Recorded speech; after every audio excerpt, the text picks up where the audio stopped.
Assalamualaikum warahmatullahi wabarakatuh. Di sini kami akan mempresentasikan kerja kelompok kami yang berjudul kolom komposit.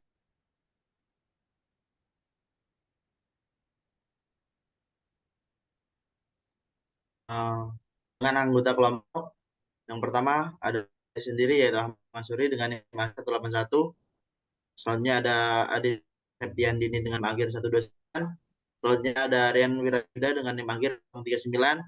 Selanjutnya ada Vera Khairunisa Afifah dengan NIM akhir 053. Selanjutnya Anggiul Ulan dengan NIM akhir 059. Selanjutnya ada Jenis Yolanda Putri dengan NIM akhir 079. Selanjutnya ada Natasha Eka dengan NIM akhir 82.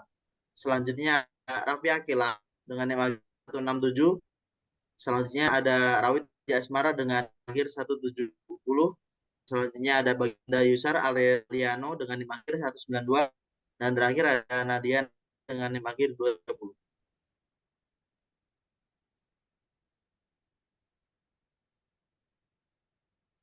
Definisi kolom komposit. Kolom komposit merupakan struktur tekan yang dibentuk dari beton pemikul bahan dan baja dalam bentuk yang berbeda dari baja tulengan. Mengutip dari 1979.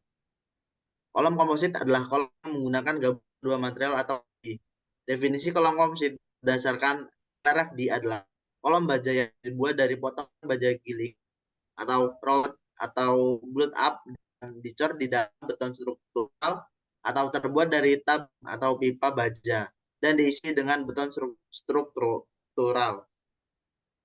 Kolom komposit dapat dibentuk dari pipa baja yang diisi dengan beton polos atau dapat pula dari profil baja yang dibungkus dengan beton dan diberi tulangan baja serta sengkang, seperti halnya pada kolom beton biasa.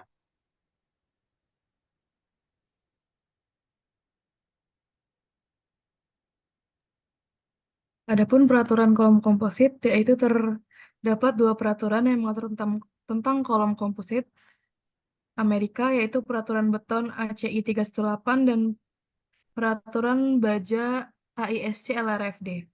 Kedua peraturan ini mempunyai cara yang berbeda dalam menghitung kekuatan kolom komposit.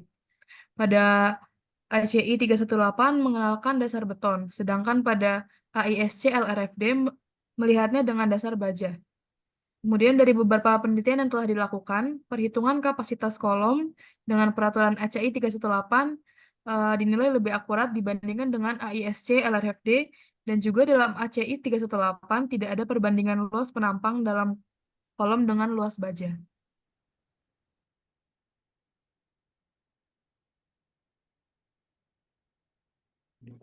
Jenis kolom komposit yang pertama adalah kolom komposit inset steel, yaitu kolom komposit yang terbuat dari profil baja yang diberi selubung beton di sekeliling. Pada kolom baja terselubung beton, penambahan beton dapat menunda terjadinya lokal buckling pada profil baja serta berfungsi sebagai material penahan api.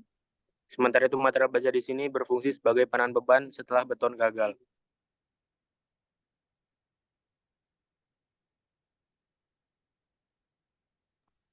Untuk selanjutnya, kolom komposit outside steel. Kolom ini yang terbuat dari penampang baja berongga dan diisi beton di dalamnya. Kolom komposit outside steel ada beberapa tipe yang sebagian besar digolongkan ke dalam incast steel section. Untuk tipe incast steel, profil baja penampang L yang dibungkus oleh beton paling sering dijumpai.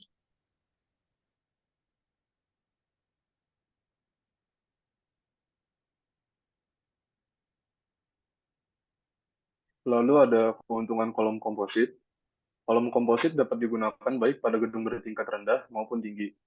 Untuk gedung bertingkat rendah seperti gudang, tempat parkir, dan lain-lainnya, kolom baja seringkali dibungkus beton dengan tujuan untuk penampilan atau pelindung kebakaran, korosi, dan benturan kendaraan di gedung parkir. Jika memang direncanakan bahwa profil baja akan dibungkus oleh beton, maka kekuatan beton dapat dimanfaatkan sehingga dapat digunakan profil baja yang lebih kecil. Lalu yang kedua, untuk gedung bertingkat tinggi, ukuran kolom komposit seringkali jauh lebih kecil dibandingkan jika menggunakan beton bertulang untuk memikul beban yang sama. Perencanaan dengan menggunakan kolom komposit akan menghemat ruang dalam setiap lantai. Kolom komposit yang sangat berdekatan yang dihubungkan dengan balok dapat digunakan di sekeliling luar gedung bertingkat tinggi untuk menahan beban lateral.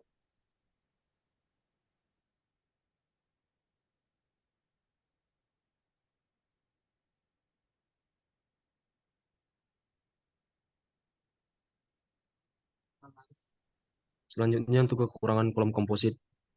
Yang pertama, penggunaan kolom komposit pada gedung bertingkat tinggi adalah kesulitan mengkontrol kecepatan dan jumlah perpendekan dinding geser atau shear wall dibandingkan dengan kolom baja polos yang bersebelahan.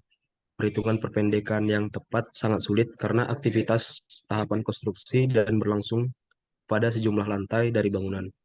Jika kolom komposit digunakan pada sekeliling luar bangunan tingkat tinggi dan baja digunakan dalam kor bangunan atau jika ada dinding geser, maka rangkak dalam penampang komposit akan menimbulkan masalah.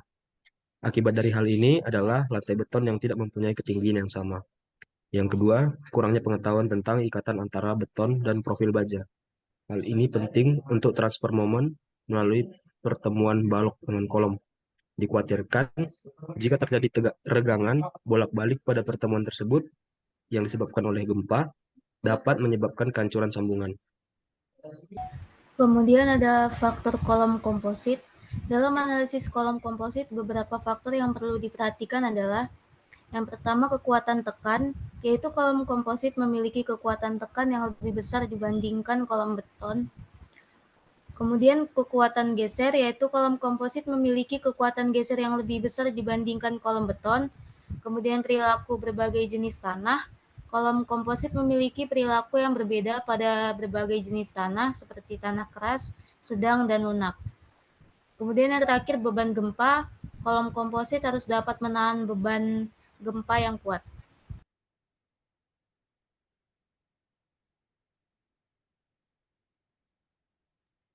Sekian presentasi dari kami. Assalamualaikum warahmatullahi wabarakatuh.